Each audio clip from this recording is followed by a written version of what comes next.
Hello students, today in this video we are going to study about the numerical type number 1 of chapter number 1. सबसे पहले इस type 1 में जितने भी basic फॉर्मूले हैं उसको देख लेते हैं, मेन पॉइंट्स को देख लेते हैं. सो टाइप 1, फर्स्ट पॉइंट है इलेक्ट्रोस्टैटिक चार्ज क्यों डेवलप होता है. सो electrostatic charge is due to friction between two bodies. अगर हम कंसिडर कर लें यहाँ पे एक बॉडी A है,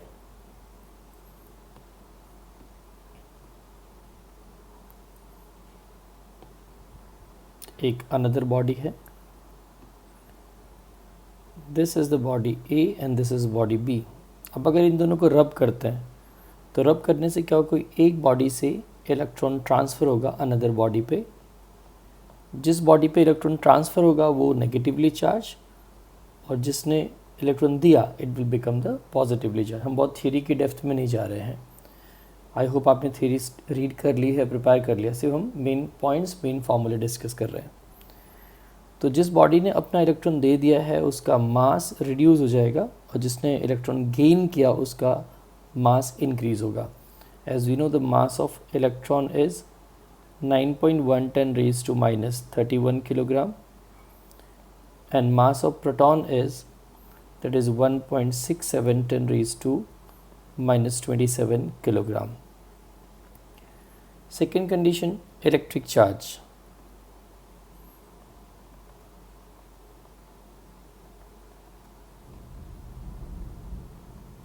अब इलेक्ट्रिक चार्ज आपको मालूम है ये इंट्रिंसिक प्रॉपर्टी है. इसका सिंबल क्या, कैपिटल क्यू, या फिर क्या हम स्मॉल क्यू रखते हैं. इसकी एसआई यूनिट क्या, एसआई यूनिट इज कूलम. अगर हम सीजीएस यूनिट को देखें so that will be statcoulomb. Dimensional formula क्या हो जाएगा इसके लिए. So this is Q is equals to IT वाला कॉन्सेप्ट अगर देखें तो इससे क्या हो जाएगा, dimensional formula of electric charge will be A1 T1. Third point, charging process कैसे कर सकते हैं हम. तो चार्जिंग ऑफ बॉडी दो टाइप से हो सकती है. फर्स्ट क्या है, बाय कांटेक्ट. हम दो बॉडी को कांटेक्ट में रखें और चार्जिंग करें. और दूसरा क्या है, इंडक्शन. कांटेक्ट में कैसा, सपोज एक बॉडी यहाँ पर,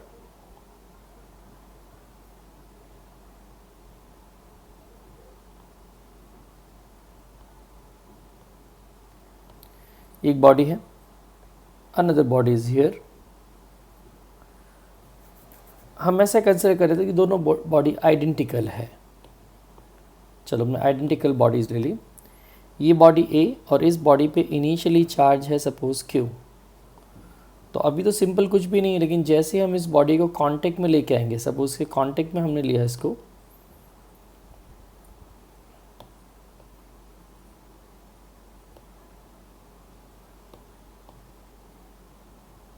जैसे दोनों बॉडी को कांटेक्ट में लाएंगे the charge will be equally divided. दोनों पे चार्ज इक्वली डिवाइड हो जाएगा. मीन्स A और B को दोनों को सेम चार्ज मिलेगा, लेकिन दोनों बॉडी कैसी होनी चाहिए, आइडेंटिकल होनी चाहिए.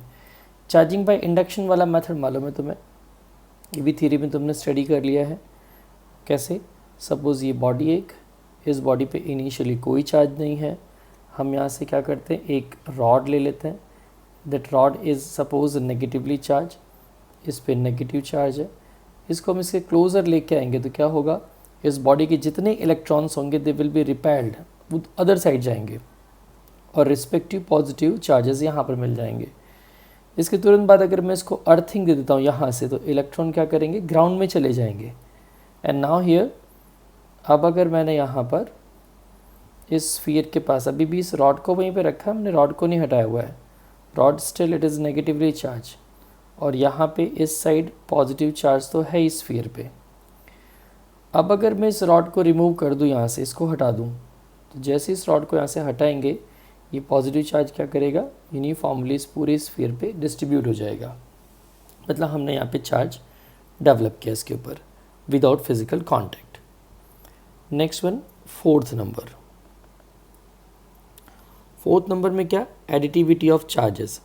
जैसे सपोज़ किसी बॉक्स के अंदर डिफरेंट चार्ज अमाउंट्स पड़े हुए हैं। सपोज़ हम मान लेते कि 3 इलेक्ट्रॉन्स हैं, 4 प्रोटॉन्स हैं। तो इसका मीनिंग क्या हो गया, अगर मैं समेशन ऑफ चार्ज क्यों करूँगा, तो -3e + 4e is equals to E.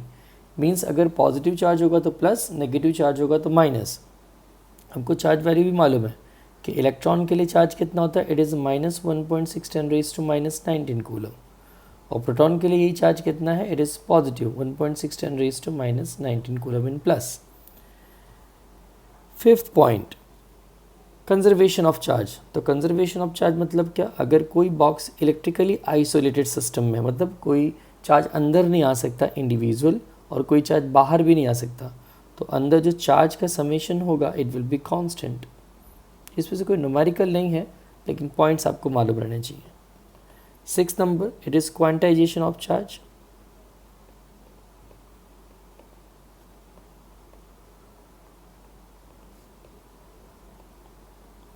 Quantization of electric charge में क्या, ये फॉर्मूला आपने देखा, इट इज़ +or-NE। एक्चुअल में यहाँ पे E की वैल्यू प्लस और माइनस कुछ भी हो सकती है। अगर इलेक्ट्रॉन होगा तो माइनस, प्रोटॉन होगा तो प्लस। और ये n इंटीजर नंबर 0 या फिर 1 2 कुछ भी हो सकता है, लेकिन एक्चुअल में 0 तो होने की बात ही नहीं, क्योंकि चार्ज का काउंटिंग होगा तो हम चार्ज वैल्यू फाइंड कर सकते हैं ना। And it is a total charge value Q। इस बेस से हम यहाँ से स्टार्ट करते हैं। फर्स्ट इलस्ट्रेशन, ये इलस्ट्रेशन का वीडियो है डिस्क्रिप्शन बॉक्स में, मैंने उसका लिंक भी रखा हुआ, उससे आप देख लेना। तो इसको इसमें नहीं सॉल्व कर रहा हूँ मैं।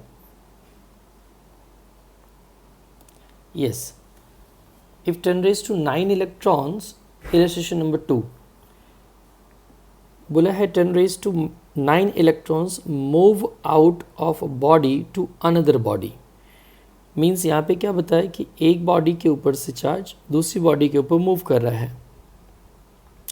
तो ये बॉडी हमने फर्स्ट कंसिडर कर ली, यहाँ पे हमने बॉडी सेकंड कंसिडर कर ली।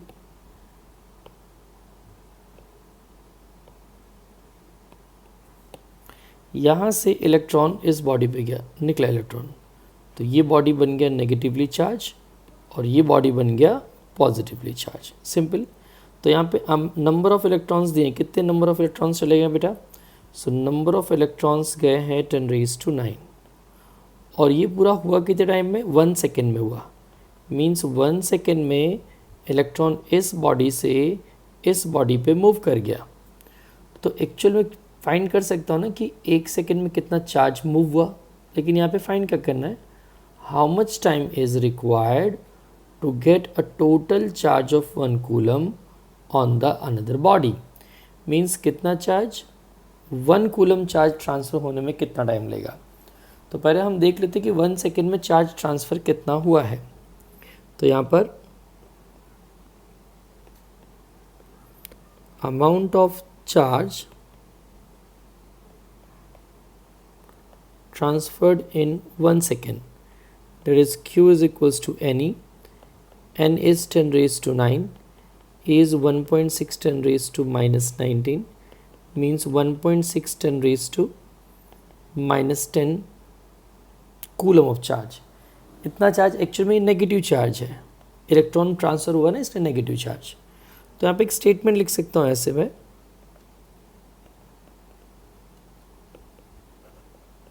time taken to transfer 1.6 10⁻⁻10 coulomb of charge is equals to 1 second। मतलब ये पूरी प्रोसेस कितने टाइम में हो गई, 1 सेकेंड के अंदर हो गई।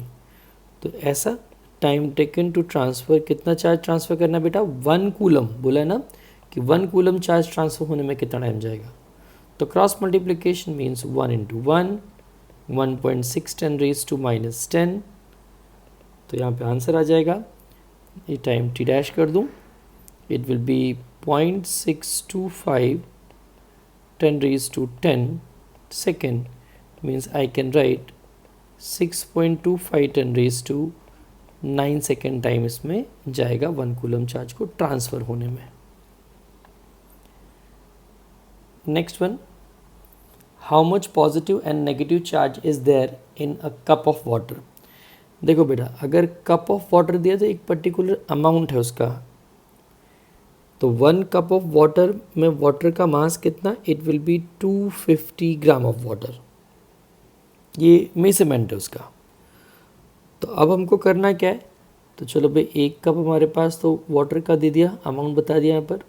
सो it is 1 cup of water. अब इस 1 कप ऑफ वाटर में एक्चुअल में कितना एटम है, मतलब कितने मॉलिक्यूल्स को निकालना पड़ेगा. H2O मॉलिक्यूल कितने हैं, अगर वो मालूम पड़ जाए तो मैं ये पॉजिटिव और नेगेटिव चार्जेस फाइंड कर सकता हूँ. लिखा है ना कि how much negative and positive charges there in 1 cup of water. तो सबसे पहला टारगेट क्या है हमको यहाँ पे फाइंड करने के लिए, हम पहले मॉलिक्यूलर मास फाइंड कर लेते हैं इसका.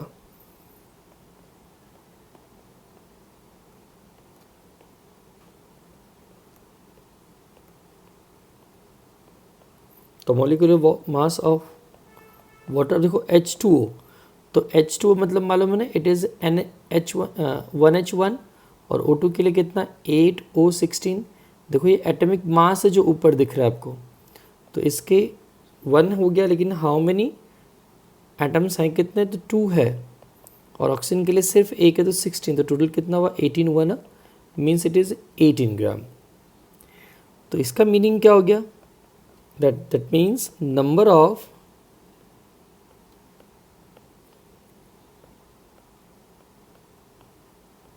water molecule in 18 ग्राम. तो कितना वाटर मॉलिक्यूल बनेगा 18 ग्राम में, तो मोलर मास में कितना, एवोगाड्रो नंबर 0.06.022 10 raised to 23. तो फिर नंबर ऑफ मॉलिक्यूल्स इन कितने ग्राम में दिया, कितना हमारे पास 250 ग्राम ऑफ वाटर है. तो ये हो गया 250 into 6.022 10 raised to 23 divide by 18. तो सॉल्व करने से जो टोटल नंबर मिलेगा आपको, मिलेगा वो 83.64 10 raised to 23 number of H2O molecule. अब एक H2O मॉलिक्यूल में कितने पॉजिटिव और नेगेटिव चार्ज होंगे वो फाइंड कर लेते हैं. तो पहले number of proton and electron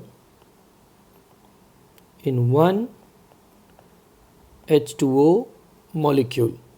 अब देखो एक H2O की बात हुई, तो फिर से यहाँ पे 1 2 और यहाँ पे कितना होगा 8, मालूम पड़ा. ये जो आपको दिख रही वैल्यू दिस 1 एंड 8, ये एटॉमिक नंबर है, और जो एटॉमिक नंबर होगा वही नंबर ऑफ प्रोटॉन और वही नंबर ऑफ इलेक्ट्रॉन्स होंगे. मीन्स टोटल कितना हो गया 10 हुआ यहाँ पर. So number of proton is equals to number of electron is equals to n लिया, एंड दिस इज 10. तो चार्ज कितना हो जाएगा, that's why positive and negative charge in 1 H2O molecule. तो दैट इज एनी सिंपल. तो मैं इसको combinedly Q रख रहा हूँ बेटा. तो कितना नंबर है 10 है ना, ये रहा एक मॉलिक्यूल के लिए, और यहाँ पे 1.6 10 raised to -19. तो आंसर आ गया 1.6 10 raised to -18. इतना कूलम ऑफ पॉजिटिव और नेगेटिव चार्ज एक मॉलिक्यूल में हुआ. तो हमको तो कितना निकालना टोटल, तो total number of positive and negative charges in 250 gram of water. अब 250 ग्राम ऑफ वाटर लिखो या फिर कितना 1 कप ऑफ लिखो. So that is Q plus Q minus is equals to Q. It will be N into Q. तो कितना हो गया N है बेटा, it is कितना था 83.64 10⁻23 और ये 1.6 10⁻−18। तो आंसर आ जाएगा सॉल्व करने पे 133.82 10⁻5 कूलम। दैट मीन्स अगर मैं इंडिविजुअल लिखूं कि भाई पॉजिटिव चार्ज कितना, so plus 1.34 10⁻7 coulomb and minus charge हो जाएगा minus 1.34 10⁻7 coulomb. Fourth and fifth number जो एक्सरसाइज के समय वो थियोरटिकली है। देखिए यहाँ पर explain the meaning of the statement electric charge of body is quantized. तो क्वांटाइज्ड यहाँ पे चार्ज का मतलब क्या हुआ, तो लिखा है पे quantization of electric charge means that the total charge Q of a body is always an integral multiple of basic charge E which is a charge on the electron. Thus Q is equals to NE। Simple statement है, इसको समझाने की कोई ज़रूरत नहीं है। यहाँ बोला why we one ignore quantization of electric charge when dealing with macroscopic, that means large scale of charges. जब ज़्यादा चार्ज होंगे तो आपको क्वांटाइजेशन का कोई मतलब ही नहीं है, बहुत बड़ा अमाउंट वहाँ पे गिनने की ज़रूरत ही नहीं पड़ेगी। That's why while dealing with the macroscopic charge Q is equal to NE, we can ignore quantization of electric charge. This is because E is very small, so Q behave as the continuous. मतलब बहुत छोटा होगा, continuous charge मतलब हम वहाँ पे counting नहीं कर सकते। That's it. Fifth number, when a glass rod is rubbed with a silk cloth, charges appear on both. A similar phenomenon is observed with many other pairs of body. Explain how this. Observation is consistent with the law of conservation of charges. Simple सी बात है, जितना charge यहाँ पे होगा उतना transfer होगा। Means it is observed that the positive charge developed on the glass rod has the same magnitude as the negative charge developed on the silk cloth. Correct ना? जैसे दो बॉडी है, जितना इलेक्ट्रॉन यहाँ से जाएगा उतना इस पर नेगेटिव चार्ज डेवलप होगा, उतना इससे पॉजिटिव। तो दोनों क्या हुए? सेम। अगर दोनों को टोटल करता हूँ तो मुझे क्या मिलेगा? Zero. Means it is conserved. ऐसे क्वेश्चन एग्जाम में नहीं आएंगे, आएंगे तो MCQ टाइप में भले आ जाए। Next one, a polythene piece rub with wool is found to have negative charge of 3.2 10⁻⁻7। इतना चार्ज माइनस आया। देखो बोला क्या बेटा यहाँ पर कि एक ये पॉलीथीन पीस मैंने कंसिडर कर लिया,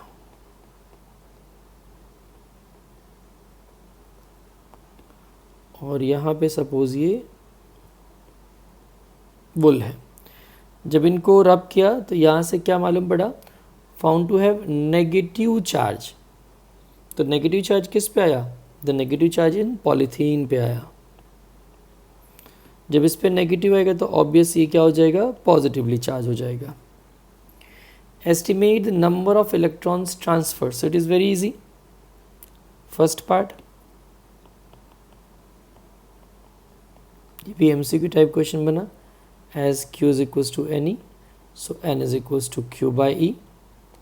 चार्ज कितना? 3.2 10⁻⁻7 और E कितना? 1.6 10⁻⁻19। तो कितने इलेक्ट्रॉन ट्रांसफ़र हो गए? So N is equals to, it is 2 × 10⁻², कितना हो जाएगा? 12। तो लिखना पड़ेगा यहाँ पे number of electrons transfer to polythene from wool. Okay, चलो सेकेंड पार्ट क्या है? Is there transfer of mass from wool to polythene? Yes, क्योंकि इसने इलेक्ट्रॉन दिया तो इलेक्ट्रॉन देगा तो मास मिल जाएगा वहाँ पे। देखो कितना मास गया होगा, तो यहाँ पे n नंबर ऑफ इलेक्ट्रॉन्स गए और हर एक का मास क्या होता है? Me। तो आप ऐसे सॉल्व कर सकते हो। फाइंड करने का बोला है तो n है कितना? इट इज़ 1.6, सॉरी 2 है ना, 2 × 10⁻12। मास ऑफ इलेक्ट्रॉन था 9.1 10⁻⁻31। मल्टीप्लाई करें, इट इज़ 18.2 10⁻²। कितना होगा? 31। यहाँ से कितना हो गया? It is 19 -19 kilogram. सेट करना तो कर सकते हैं। इट इज़ 2 अप्रॉक्स इसको लिख सकता हूँ 2 इंटू 10⁻18 किलोग्राम माइनस में इतना मास ट्रांसफ़र होगा। सो ये टाइप 1 फिनिश हुआ। नेक्स्ट वीडियो में टाइप 2 करेंगे।